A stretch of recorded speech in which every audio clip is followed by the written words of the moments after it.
نحمدہ ونصلی ونسلم علی رسولہ الکریم اما بعد۔ آج کا عنوان ہے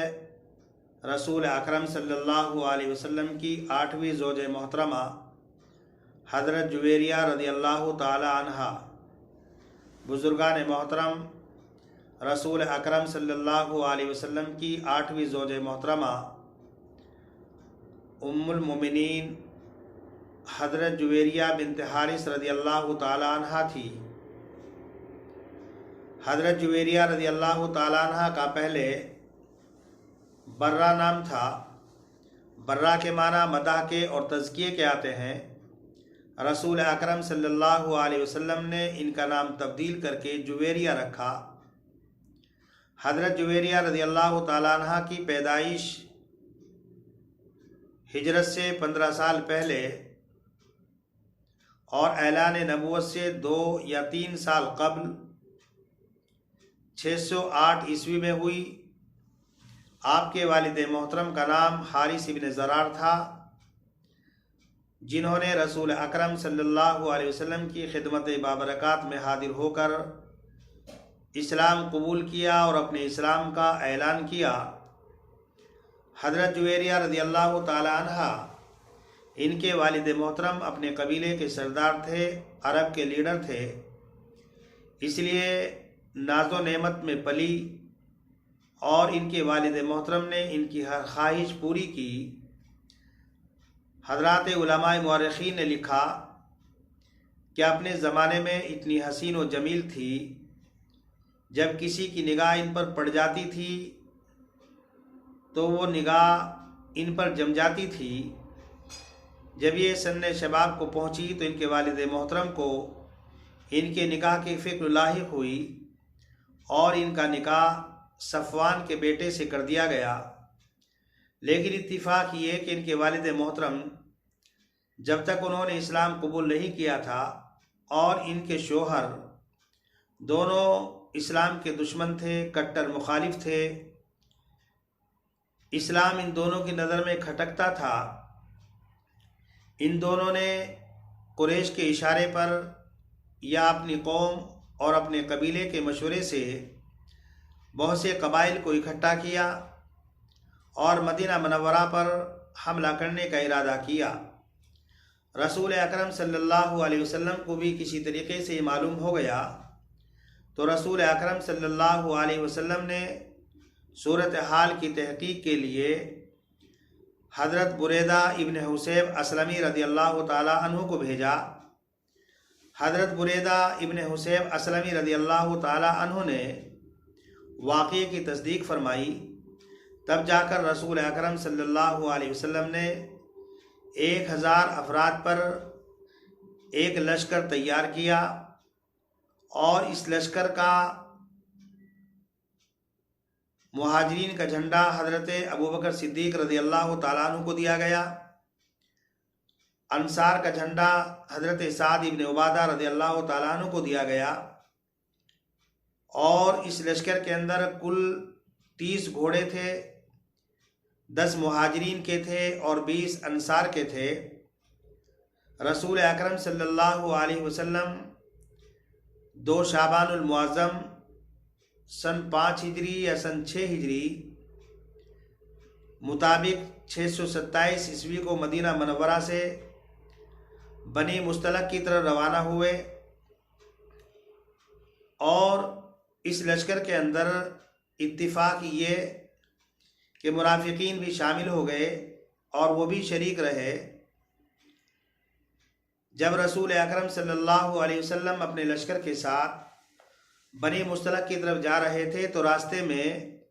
حارث ابن زرار کا ایک جاسوس ملا۔ قافلے کے لوگوں نے اس کو پکڑا اور رسول اکرم صلی اللہ علیہ وسلم کی خدمت بابرکات میں اس کو پیش کیا گیا، اور جب تحقیق سے یہ معلوم ہو گیا کہ یہ جاسوس ہے تو اس پر اسلام پیش کیا گیا، لیکن اس نے اسلام قبول کرنے سے انکار کر دیا تو اس کو قتل کر دیا گیا۔ رسول اکرم صلی اللہ علیہ وسلم نے اس لشکر میں مقدمۃ الجیش کا ذمہ دار حضرت عمر رضی اللہ تعالیٰ عنہ کو متعین کیا۔ بنو مصطلق کے لوگوں کو جب یہ بات معلوم ہوئی کہ ہمارے جاسوس کو قتل کر دیا گیا اور وہ ہمارے قریب پہنچنے والے ہیں، تو بنی مصطلق کے لوگوں کے اندر کھلبلی مچ گئی، ان کے اندر اضطراب اور پریشانی کی صورتحال پیدا ہو گئی۔ کچھ لوگوں نے ان میں سے راہ فرار اختیار کی۔ حارث ابن زرار بھی انہی لوگوں میں سے تھا جس نے راہ فرار اختیار کی۔ بقیہ لوگ وہیں پر ڈٹے رہے، اور جب رسول اکرم صلی اللہ علیہ وسلم اپنے اصحاب کے وہاں پر پہنچے تو اسلامی ضابطے اور قاعدے کے اعتبار سے ان کو اسلام کی دعوت پیش کی گئی، لیکن ان لوگوں نے اسلام کی دعوت قبول کرنے سے سختی کے ساتھ انکار کیا۔ تو رسول اکرم صلی اللہ علیہ وسلم نے حضرت عمر فاروق رضی اللہ تعالیٰ عنہ کو حکم دیا کہ ان پر حملہ کرو اور ان سے مقابلہ کرو۔ مقابلہ شروع ہوا، لیکن بنی مصطلق کے لوگوں کو ہزیمت اور شکست کا سامنا کرنا پڑا، اور حضرت جویریہ رضی اللہ تعالیٰ عنہ کا جو شوہر تھا وہ بھی مارا گیا۔ اس کے علاوہ بقیہ 10 یا 11 لوگ اور مارے گئے۔ 2000 اونٹ، 5000 بکریاں مال غنیمت کے طور پر حاصل ہوئی، اور 600 افراد تقریباً قیدی اور بندی بنا لیے گئے۔ حضرت جویریہ رضی اللہ تعالیٰ انہی میں سے تھی جن کو بندی اور قیدی بنا لیا گیا۔ جب مال غنیمت تقسیم کیا گیا تو حضرت جویریہ رضی اللہ تعالیٰ عنہ ثابت ابن قیس ابن شماس اور ان کے چچا زاد بھائی کے حصے میں آئی، لیکن چونکہ ظاہر سی بات ہے کہ یہ سردار کی بیٹی تھی، ناز و نخرے میں پلی اور بڑھی، اس لیے اس نے باندی بننا گوارا نہ کیا اور ثابت ابن قیس سے بدلے کتابت کا معاملہ کر لیا۔ لیکن ظاہر سی بات ہے کہ وہاں اس کے پاس نہ دینار تھے نہ درہم تھے۔ بدلے کتابت کی ادائیگی کے لیے اس کو کچھ رقم اکٹھا کرنا تھی، تو سب سے پہلے اس کے ذہن میں بات آئی کہ میں رسول اکرم صلی اللہ علیہ وسلم کے پاس پہنچوں، لہذا یہ رسول اکرم صلی اللہ علیہ وسلم کے حجر مبارکہ کے دروازے پر پہنچی، جا کر دستک دی اور رسول اکرم صلی اللہ علیہ وسلم کے سامنے جا کر اپنی صورتحال بیان کی، اور اللہ کے رسول سے فرمایا کہ اللہ کے رسول، آپ میری مدد کر دیجئے کہ میں بدلے کتابت ادا کر سکوں۔ تو رسول اکرم صلی اللہ علیہ وسلم نے فرمایا کہ کیا اس سے کوئی بہتر صورت نہیں ہو سکتی؟ تو حضرت جویریہ رضی اللہ تعالیٰ عنہ نے فرمایا کہ اللہ کے پیغمبر بتائیے کہ اس سے بہتر کیا صورت ہو سکتی ہے؟ تو آپ نے فرمایا کہ اگر میں تمہارا بدلے کتابت ادا کر دوں اور تم سے شادی کر لوں، کیا تم اس کے لیے تیار ہو؟ حضرت جویریہ رضی اللہ تعالیٰ عنہ نے فرمایا کہ اللہ کے پیغمبر، میں اس کے لیے تیار ہوں۔ رسول اکرم صلی اللہ علیہ وسلم نے بدلے کتابت ادا کر دیا اور حضرت جویریہ رضی اللہ تعالیٰ عنہ سے نکاح کر لیا۔ اور اصل میں اس کی وجہ یہ ہے کہ حضرت جویریہ رضی اللہ تعالیٰ عنہ خود فرماتی ہیں کہ جب میں اپنے شوہر کے ساتھ رہتی تھی تو میں نے ایک خواب دیکھا، اور وہ خواب یہ دیکھا کہ ایک چاند یثرب کی طرف سے نکلا اور میری گود میں آ کر کے گر گیا۔ تو میں نے اس خواب کو پوشیدہ رکھا اور کسی کے سامنے اس کا تذکرہ نہیں کیا، لیکن جب رسول اکرم صلی اللہ علیہ وسلم کی بارگاہ میں پہنچی تو میرے ذہن کے اندر وہ خواب آنے لگا، اور میں سوچنے لگی کہ شاید اب وہ وقت آ گیا کہ میرے خواب کی تعبیر پوری ہو، اور وہ خواب کی تعبیر پوری ہوئی۔ بعض حضرات علماء فرماتے ہیں کہ جب حارث ابن زرار کو یہ معلوم ہوا کہ میری بیٹی کو بندی بنا لیا گیا، قیدی بنا لیا گیا، تو اپنی بیٹی کو آزاد کرانے کے لیے وہ کچھ اونٹ لے کر کے چلا، لیکن اس کو 2 اونٹ بہت محبوب اور پسند تھے۔ اس نے وہ دونوں اونٹ کسی گھاٹی کے اندر چھپا دیے اور بقیہ اونٹوں کو لے کر رسول اکرم صلی اللہ علیہ وسلم کی خدمت بابرکات میں حاضر ہوا، اور آ کر کہنے لگا کہ اللہ کے رسول، آپ جانتے ہیں میں اپنی قوم کا، اپنے قبیلے کا سردار ہوں، میں عرب کا لیڈر ہوں اور مجھے یہ بات پسند نہیں کہ میری لڑکی کو باندھی بنایا جائے، لہذا زر مبادلہ لے کر میری بیٹی کو آزاد کر دیا جائے، جبکہ رسول اکرم صلی اللہ علیہ وسلم پہلے ہی آزاد کر چکے تھے۔ لیکن رسول اکرم صلی اللہ علیہ وسلم نے حارث بن ضرار سے یہ کہا کہ پہلے وہ 2 اونٹ جن کو تم فلاں گھاٹی کے اندر چھپا کر کے آئے ہو ان کو لے کر کے آؤ۔ وہ کہنے لگا کہ اللہ کے رسول، آپ کو کیسے معلوم ہوا؟ اس لیے کہ ان اونٹوں کے بارے میں تو میں جانتا ہوں، میرا اللہ جانتا ہے، آپ کو کیسے معلوم ہوا؟ جب رسول اکرم صلی اللہ علیہ وسلم نے ان 2 اونٹوں کے بارے میں اس سے معلوم کیا تو اس نے کہا کہ مجھے یقین ہو گیا کہ واقعتاً آپ اللہ کے نبی، اللہ کے رسول ہیں، اور رسول اکرم صلی اللہ علیہ وسلم کے دست مبارک پر بیعت کی اور اسلام قبول کر لیا۔ اس کے بعد اس نے کہا کہ میری بیٹی کو میرے ساتھ بھیج دیجئے، تو رسول اکرم صلی اللہ علیہ وسلم نے فرمایا کہ اگر آپ کی بیٹی آپ کے ساتھ جانا چاہتی ہے تو جا سکتی ہے۔ لیکن جب حارث بن ضرار نے اپنی بیٹی حضرت جویریہ رضی اللہ تعالی عنہا سے معلوم کیا کہ بیٹی تم میرے ساتھ چلو گی، تو انہوں نے کہا کہ میں اب اللہ کے پیغمبر صلی اللہ علیہ وسلم ہی کے پاس رہوں گی، یہاں سے کہیں نہیں جاؤں گی۔ اور حضرت جویریہ رضی اللہ تعالی عنہا کے مشورے سے اور باپ کی رضامندی سے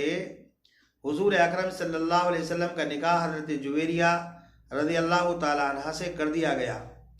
بزرگان محترم، حضرت جویریہ رضی اللہ تعالی عنہا بہت بڑی عابدہ زاہدہ تھی، عبادت گزار تھی، اور ان کی عبادت گزاری کا پتہ اس سے چلتا ہے کہ ایک مرتبہ رسول اکرم صلی اللہ علیہ وسلم فجر کے وقت ان کے پاس سے نکلے، اور اس وقت یہ تسبیح پڑھ رہی تھی، اللہ کا ذکر کر رہی تھی، اور تقریباً آدھا دن گزر جانے کے بعد رسول اکرم صلی اللہ علیہ وسلم واپس تشریف لائے تو دیکھا حضرت جویریہ رضی اللہ تعالیٰ عنہ اسی جگہ بیٹھی ہوئی تسبیح پڑھ رہی ہیں۔ تو رسول اکرم صلی اللہ علیہ وسلم نے پوچھا، کیا تم اس وقت سے لے کر اب تک اسی جگہ بیٹھی ہوئی تسبیح پڑھ رہی ہو؟ انہوں نے کہا کہ اللہ کے پیغمبر ہاں۔ تو رسول اکرم صلی اللہ علیہ وسلم نے فرمایا کہ میں کیا تم کو 4 کلمات نہ سکھلا دوں کہ جتنا ثواب تم کو صبح سے لے کر آدھے دن تک ملا ہے، اگر تم ان 4 کلموں کو پڑھ لو تو اتنا ہی ثواب تم کو مل جائے گا۔ تو حضرت جویریہ رضی اللہ تعالیٰ عنہ نے فرمایا کہ اللہ کے پیغمبر سکھا دیجئے۔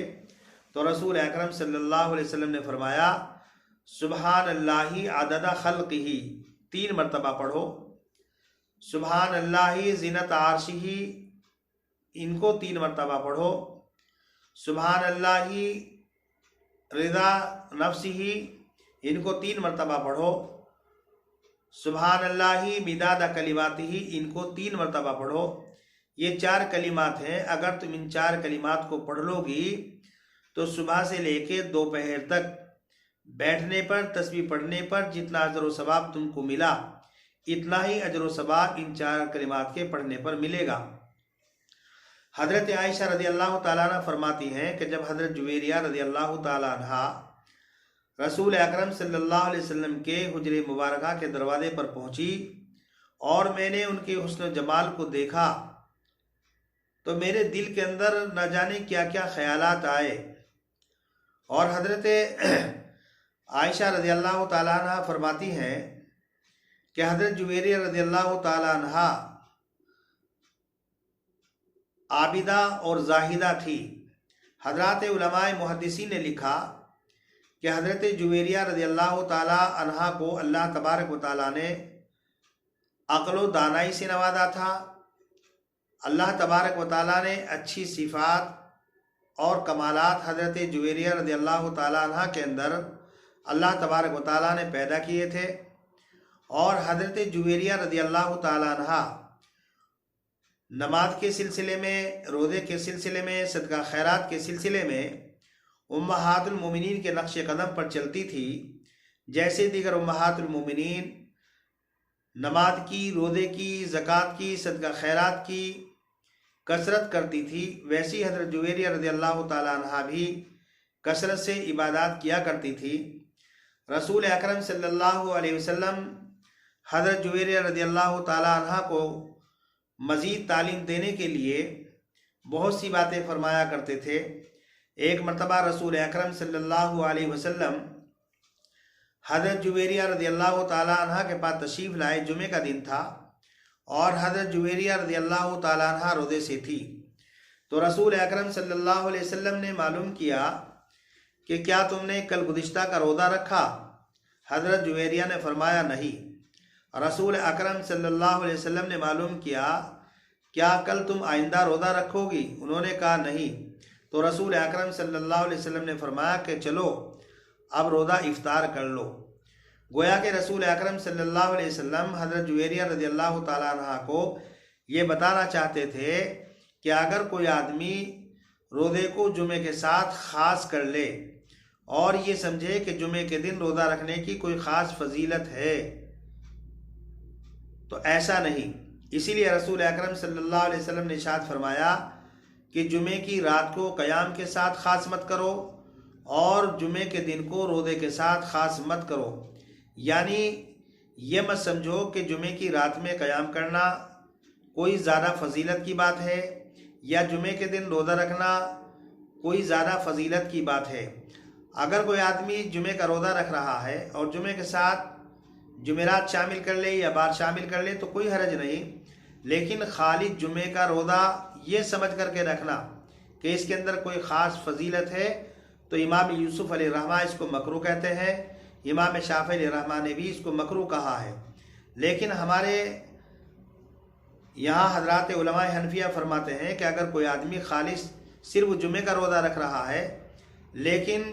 یہ نہ سمجھے کہ جمعے کے دن روزہ رکھنے کی کوئی فضیلت ہے تو پھر کوئی حرج نہیں۔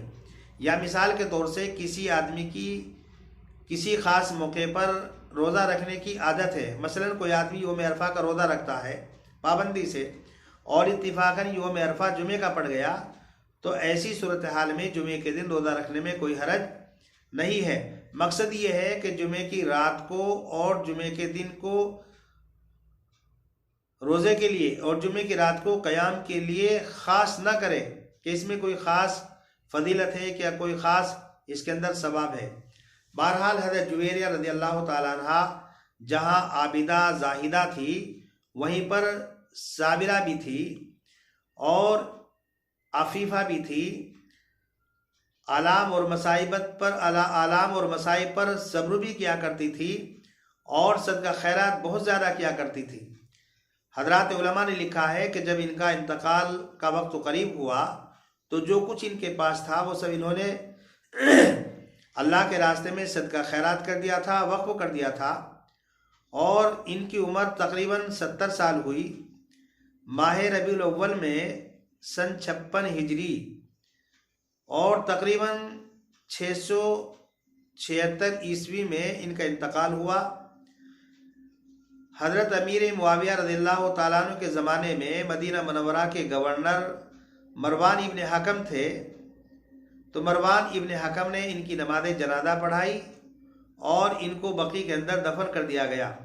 حضرات علماء نے لکھا ہے کہ حضور اکرم صلی اللہ علیہ وسلم کی وفات کے بعد حضرت جویریہ رضی اللہ تعالیٰ عنہ حضرت عائشہ رضی اللہ تعالیٰ عنہ کے حجرے مبارکہ میں تشریف لاتی اور رسول اکرم صلی اللہ علیہ وسلم جہاں پر دفن ہے آپ کے پیروں کے پاس آ کر بیٹھ جاتی اور وہاں پر بیٹھ کر روتی رہتی اور پڑھتی رہتی اور پھر وہاں سے واپس چلی جایا کرتی تھی۔ بزرگان محترم، امہات المومنین مسلمانوں کی مائیں ہیں، ان کی تکریم اور تعظیم ہر ایک کے لیے لازم اور ضروری ہے۔